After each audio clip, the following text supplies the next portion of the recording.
Abid Rabia, professeur de français. Pendant la séance d'aujourd'hui, nous allons aborder la proposition subordonnée circonstancielle de but.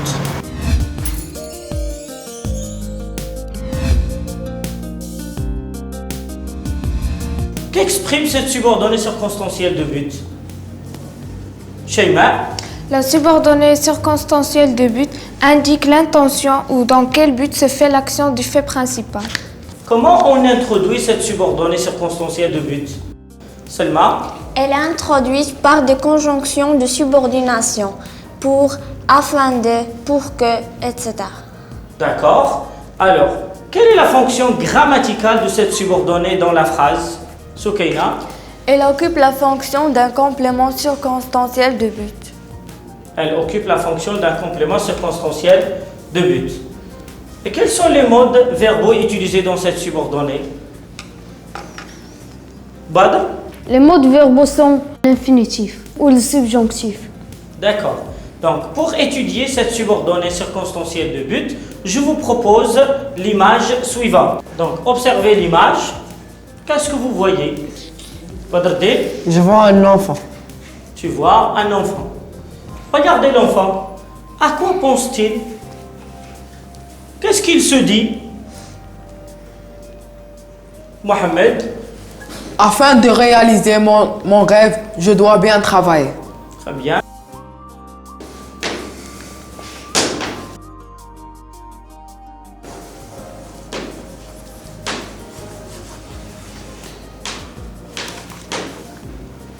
Très bien.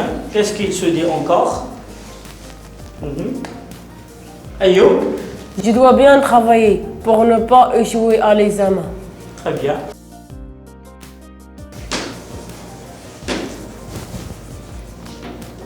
Pour ne pas échouer à l'examen. Qu'est-ce qu'il se dit encore? Vas-y, Sheima. Je dois bien travailler pour que mes parents soient contents de moi.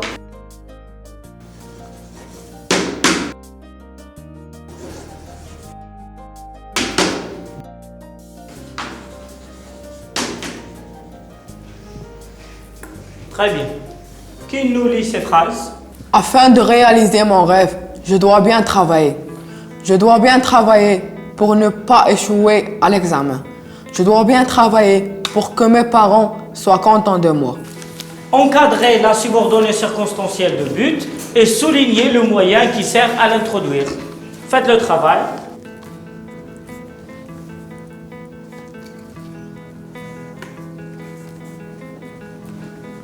Votre attention s'il vous plaît.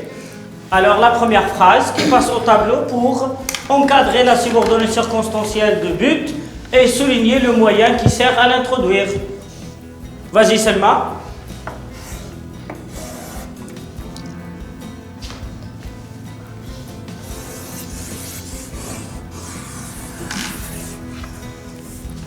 Oui, merci, c'est noté. Deuxième phrase. Oui, Soukaina.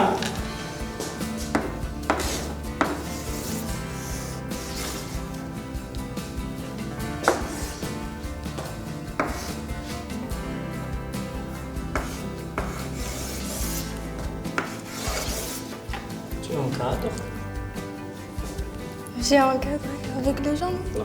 Avec le jaune, oui. Très bien, merci. On va voir. Oui, la dernière phrase. Badr?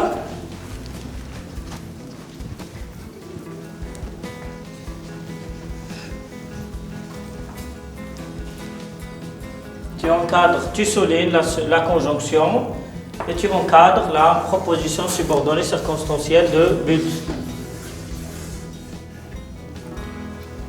D'accord, merci. Est-ce que toutes les réponses sont justes? Ou bien il y a des erreurs? Badr, dis. Je pense qu'il y a des erreurs. Donc votre camarade pense qu'il y a des erreurs. On va voir, oui. Je pense que toutes les réponses sont justes. On passe à l'étude de chaque phrase. Alors commençons par la première. Est-ce que vous êtes d'accord avec votre camarade?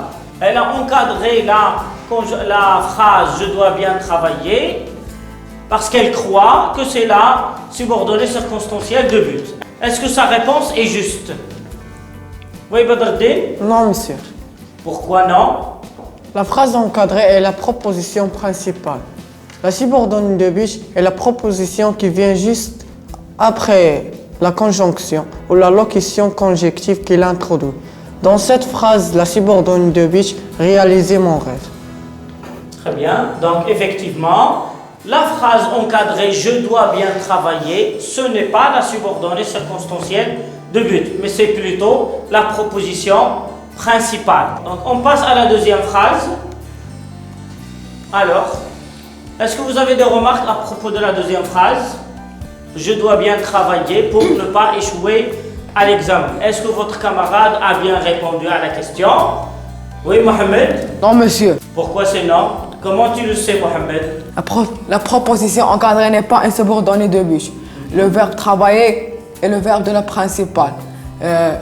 Le moyen ne pas exprime la négation. Il n'introduit pas un subordonné de but.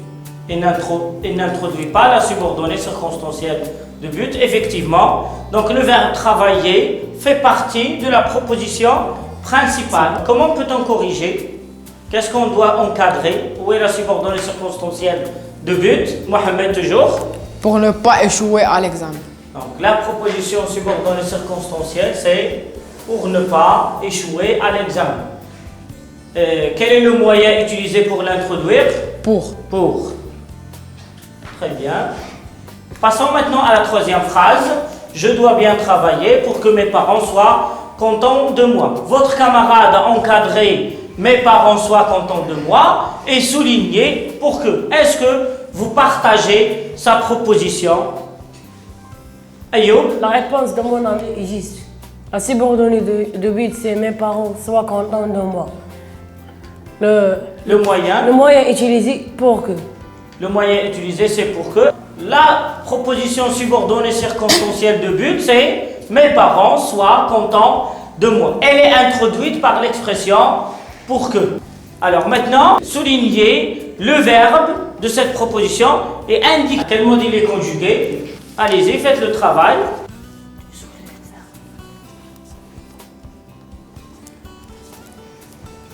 Alors, la première phrase, où est le verbe de la proposition subordonnée circonstancielle de but? Shaima? Le verbe est réaliser.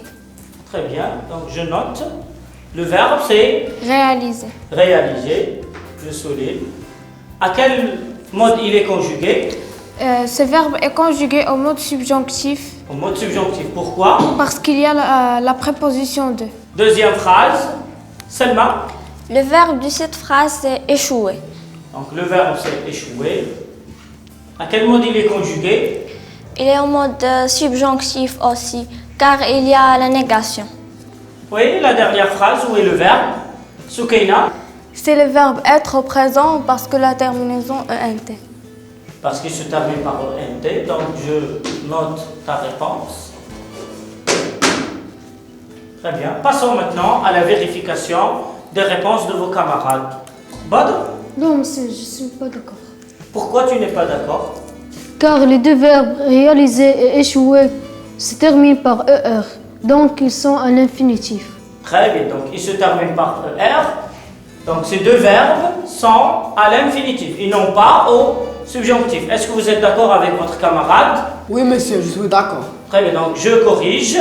Le verbe réaliser et le verbe échouer sont conjugués au mode infinitif. Pourquoi ils sont conjugués au mode infinitif, Badardine? Parce que la proposition principale et la subordonnée de but en même sujet. Très bien. La dernière phrase. Le verbe être est au subjonctif car il y a pour que. Le verbe être n'est pas conjugué au présent comme l'a dit votre camarade, mais il est plutôt conjugué au subjonctif. Et selon Badardine, il est conjugué au subjonctif parce qu'il y a l'expression pour que. Donc je rectifie la réponse de votre camarade. Donc c'est le subjonctif. Parce qu'il y a pour que. Alors, mais dites-moi pourquoi on utilise pour que dans cette phrase? Parce qu'il y a deux sujets différents entre la proposition principale et la proposition subordonnée. Très bien. Où est le sujet de la proposition principale? Ayoub? Je. Donc voilà le sujet. Sujet numéro 1. Où est le sujet de la proposition subordonnée circonstancielle de but, Badardine? Mes parents. Donc mes parents, c'est le sujet de. Et comme vous pouvez voir, ce sont deux sujets différents. Je et mes parents. Très bien. Est-ce que vous avez des questions? Non, monsieur. Très bien. Donc si vous n'avez pas de questions, je vous montre un tableau qui reprend tout ce qu'on a dit sur la proposition subordonnée circonstancielle de but. Donc voilà le résumé. La subordonnée circonstancielle de but marque le but à atteindre. Elle est introduite par une conjonction de subordination ou par une locution conjonctive. Elle occupe toujours la fonction de complément circonstanciel de but. Voici quelques moyens qui servent à introduire la subordonnée circonstancielle de but. Donc vous avez pour, afin de, en vue de crainte de peur de. Quand est-ce qu'on utilise ces moyens? Quand la principale, la proposition principale et la proposition subordonnée ont le même sujet. Et ces moyens sont employés bien sûr avec le mode infinitif. Exemple, elle travaille bien pour réussir à l'examen, afin de réussir à l'examen, en vue de réussir à l'examen. Vous pouvez voir, le verbe réussir est à l'infinitif. Elle se dépêche pour ne pas arriver en retard. Elle se dépêche afin de ne pas arriver en retard. Elle se dépêche de peur d'arriver en retard. Elle se dépêche de crainte d'arriver en retard. Notez bien, bien sûr, quand on utilise de peur de et de crainte de, qu'est-ce qu'il y a? Est-ce qu'on garde la négation ne pas? Oui, Bob? On ne le garde pas. Très bien, on ne garde pas la négation ne pas, on supprime. Très bien. Donc, d'autres catégories de moyens qui servent à introduire la subordonnée circonstancielle de but, à savoir pour que, afin que, de peur que, de crainte que. Donc, ces expressions sont utilisées avec le mode subjonctif. Et quand est-ce qu'on les utilise? Bien sûr, quand la principale et la subordonnée n'ont pas le même sujet. Il y a deux sujets différents, comme on a pu constater dans la troisième phrase.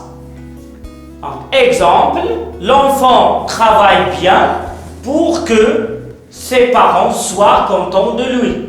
Ou bien, l'enfant travaille bien afin que ses parents soient contents de lui. Les potagers ont été clôturés pour que les chèvres ne les détruisent pas. Ou bien, les potagers ont été clôturés afin que les chèvres ne les détruisent pas. Les potagers ont été clôturés de peur que les chèvres ne les détruisent. Très bien. Les potagers ont été clôturés de crainte que les chèvres ne les détruisent. Très bien, on a supprimé la négation avec pas. Est-ce que vous avez des questions? Non. Donc, si vous n'avez pas de questions, passons aux exercices.